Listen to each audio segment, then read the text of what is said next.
Good morning friends, मैं शालिनी आपका अपने यूट्यूब चैनल के आर्ट एंड इंस्टीट्यूट पर स्वागत करती हूँ। दोस्तों, आज हम पढ़ेंगे समास।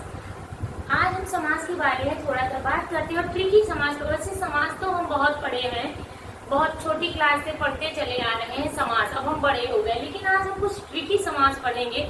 समास की डिफिनेशन, प्रथम पद, उत्तम पद, ये सब तो हम बहुत बचपन से ही पढ़ते चले आए। आज हम कुछ ऐसे ट्रिक जानेंगे जिसके माध्यम से हमें समाज समझने में आसानी होगी।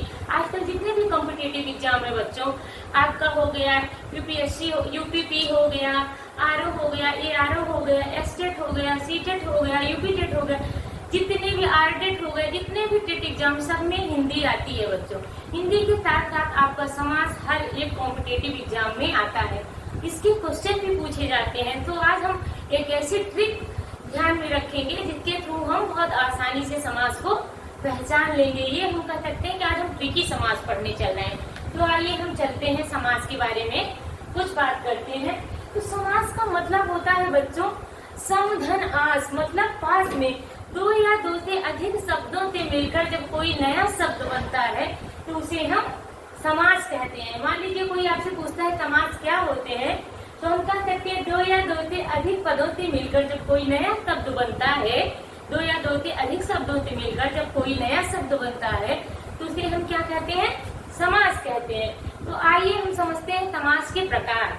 समास हमारे वैसे तो मूल रूप से समास जो है 4 प्रकार के होते थे, किंतु वर्तमान में मुख्य रूप से हमें 6 ही प्रकार के समास पढ़ाए जाते हैं। वैसे तो समास हमारे 130 प्रकार, बहुत सारे प्रकार है, लेकिन वो बहुत हाई लेवल पे है। अभी हमें पूर्ण रूप से 6 प्रकार के समास पे ध्यान देना है। तो सबसे पहले हम बात करते हैं अव्ययीभाव समास। नंबर दूसरा हमारा होता है तत्पुरुष समास, थर्ड कर्मधारय, फोर्थ द्विगु समास, फिफ्थ हमारा द्वंद्व समास और 6 हमारा बहुव्रीहि समास। जो हम 4 प्रकार के समास की बात करते हैं बच्चों, उसमें क्या है कि ये जो हमारा तत्पुरुष समास है इसके 2 भेद है। कर्मधारय और द्विगु समास जो है तत्पुरुष के ही भेद है। तो पूर्ण रूप से हम कह सकते हैं समास हमारे कुल 6 प्रकार के होते हैं। तो अव्ययीभाव समास, हम डिफिनेशन नहीं बता रहे हैं, सिर्फ आपको आज एक ट्रिक बताएंगे। तो सबसे पहले हम अव्ययीभाव समास पे बात करने चल रहे हैं। इसमें क्या होता है बच्चों, इसका प्रथम पद जो होता है वो प्रधान होता है। यहाँ लिख सकते हैं प्रथम पद। प्रथम पद आपका क्या होता है, प्रधान होता है। यहाँ लिख सकते हैं उत्तर पद, ठीक। तो इसमें अव्ययीभाव में हमारा प्रथम पद प्रधान होता है। तत्पुरुष में हमारा क्या होता है बच्चों, द्वितीय पद प्रधान होता है, ठीक। और कर्मधारय में बच्चों क्या होता है, इसमें विशेषण विशेष होता है। विशेषण, पहला पद हमारा विशेषण होता है और दूसरा हमारा क्या होता है, विशेष होता है। विशेषण विशेष या उपमान उपमेय भी होता है। द्विगु समास में बच्चों प्रश्नवाची वाक्य होते, प्रश्नवाचक होता है, प्रश्नवाची संख्यावाची होता है। जैसे पहला जो शब्द हमारा होता है, सॉरी, संख्यावाची होता है, संख्यावाची होता है। ये इसकी पहचान है। ये द्विगु समास हमारा क्या होता है, संख्यावाची होता है। द्वंद्व में बच्चों दोनों पद प्रधान होते हैं।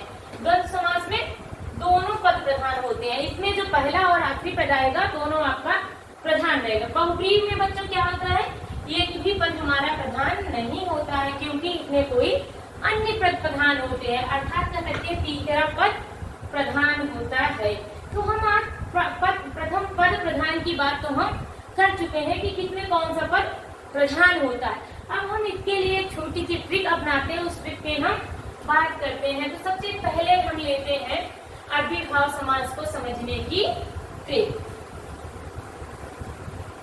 अव्ययीभाव समास हम ले रहे हैं बच्चों। अव्ययीभाव की हम ट्रिक देख रहे हैं। नंबर पहला हमारा है अव्ययीभाव समास।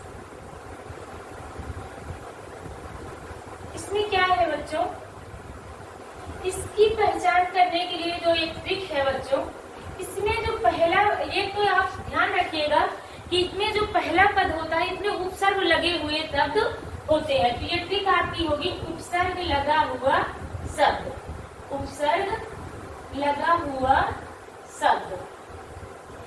तो इसमें जो होगा उसमें उपसर्ग लगा होगा। और एक चीज ध्यान रखिएगा ट्रिक में ही, repeated word, repeated word, repeated word.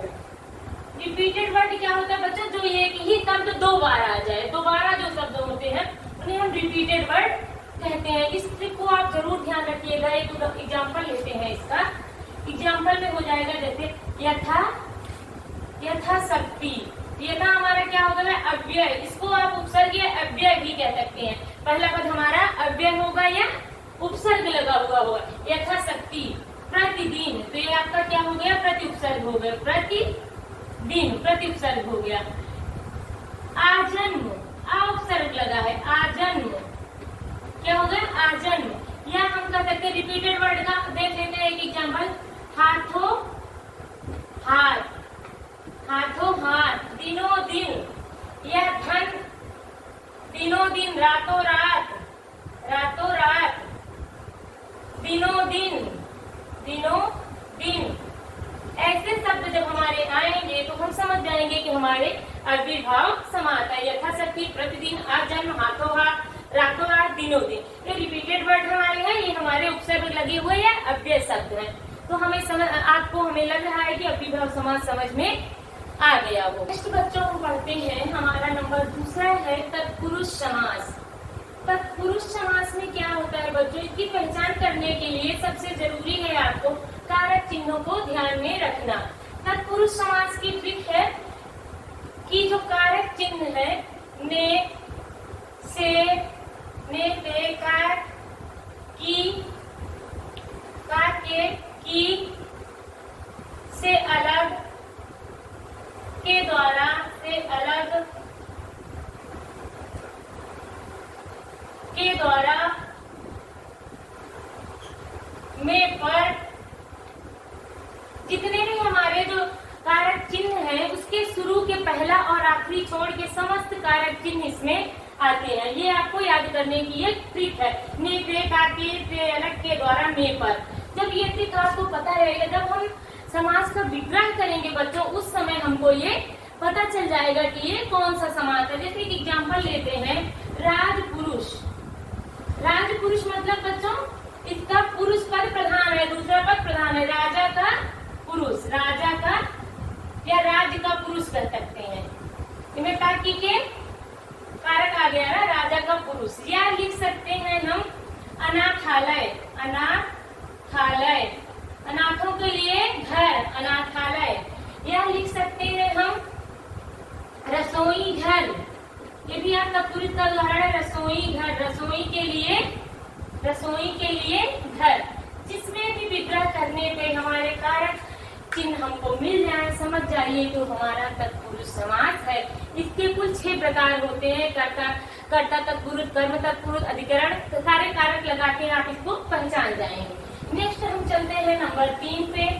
Number 3 हमारा आता है बच्चों कर्मधारय समास। कर्मधारय समास, कर्मधारय समास। इसकी ट्रिक क्या होती है बच्चों, ये ध्यान में रखिए। इसकी ट्रिक है, इसमें आपको जानी नहीं है, विशेषण विशेष की बात की जाएगी। पहले शब्द का लास्ट वाला शब्द पहले शब्द की विशेषता बताता है। इसमें ट्रिक है रूपी। इसमें कई शब्द होंगे, है जो, है जो, समान। इसमें तीन शब्द आप याद रखिए, है जो, के, समान और रूपी। ये आपको एग्जाम्पल में मिलेंगे। जैसे लिख सकते हैं चंद्रमुख, चंद्रमा के समान मुख, चंद्रमुख, चंद्रमा के समान मुख। काली मिर्च, काली है जो मिर्च, काली मिर्च। एक उदाहरण आप लेंगे, काली मिर्च। तो इसका जब विग्रह करेंगे बोला काली है जो मिर्च। गुरुदेव, गुरु रूपी देव, गुरुदेव का क्या हो जाएगा, गुरु रूपी देव। तो इसमें रूपी शब्द आ गया, काली है जो मिर्च है जो शब्द आ गया, चंद्रमुख, चंद्र के समान, मुख के समान वर्ड जब आ जाएगा तो आप समझ जाइएगा कि ये कर्मधारय समास है। आगे बात करते हैं नेक्स्ट पर हम समास। द्विगु समास, द्विगु का मतलब होता है संख्यावाची, जिसमें पहला शब्द आपका संख्यावाची हो। इसकी ट्रिक यही है कि पहला पद आपका जो है संख्यावाची होगा, संख्यावाची होगा। इसमें जैसे लिखा होगा पंचानन, पंचवटी, पंचवटी, 5 वृक्षों के समूह, 5 वटों के समूह। तिरंगा, 3 रंगों वाला तिरंगा। या चौराहा, चौराहा, 4 रास्तों के समूह को हम चौराहा कहते। इस तरीके के जो शब्द आपके संख्यावाची आएंगे वो आपके द्विगु समास के अंतर्गत आएंगे। आप बुक उठाएंगे, आपको ढेर सारा एग्जाम्पल मिलेगा, उससे आप प्रैक्टिस करिएगा। नेक्स्ट हम बात करते हैं नंबर 5 पे। नंबर 5 हमारा आता है द्वंद्व समास। द्वंद्व पे बच्चों ध्यान दीजिएगा। द्वंद्व में एक ट्रिक है, इसमें आपको जो ट्रिक है द्वंद्व समास की वो ये है और। द्वंद्व में आपको और या शब्द मिलेगा, ये ध्यान रखिएगा। जब भी आप समास का विग्रह करेंगे तो और या शब्द मिलेगा। एक एग्जाम्पल लेते हैं। और एक ट्रिक है, इसमें अपोजिट वर्ड रहेगा, हमेशा विलोम शब्द दिया रहेगा। कभी कभी समानार्थक भी होते हैं और विलोम शब्द भी दिए रहते हैं। तो बच्चों इसमें योजक चिन्ह भी लगा रहेगा। केवल आप योजक चिन्ह से ये नहीं बता सकते कि यह द्वंद्व समास है। तो मान लीजिए माता पिता दे दिया गया, माता पिता, तो क्या हो जाएगा? माता और पिता। माता पिता आपका हो जाएगा माता और पिता। भाई बहन, भाई बहन, भाई और बहन। खट्टा मीठा, खट्टा और मीठा। सीमा और रीमा, राम और सीता। इस तरह के वर्ड आएंगे। या थोड़ा या अधिक, ऐसा भी वर्ड आ जाएगा। थोड़ा, थोड़ा बहुत। मान लीजिए थोड़ा बहुत लिखा है तो इसका मतलब हो गया या तो थोड़ा या तो अधिक, थोड़ा या बहुत हो जाएगा। तो नेक्स्ट आते हैं बच्चों नंबर 6 पे। नंबर 6 और आखिरी हमारा है बहुव्रीहि समास। बहुव्रीहि, व्रीहि मतलब होता है बच्चों धान। बहुव्रीहि समास। इसकी ट्रिक है बच्चों, ये ध्यान रखिएगा इसकी ट्रिक। जिसका, जिसकी, जिसके, जिसका, जिसका।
तो फ्रेंड्स आज हम बात करेंगे कुछ क्वेश्चन पे आपसे।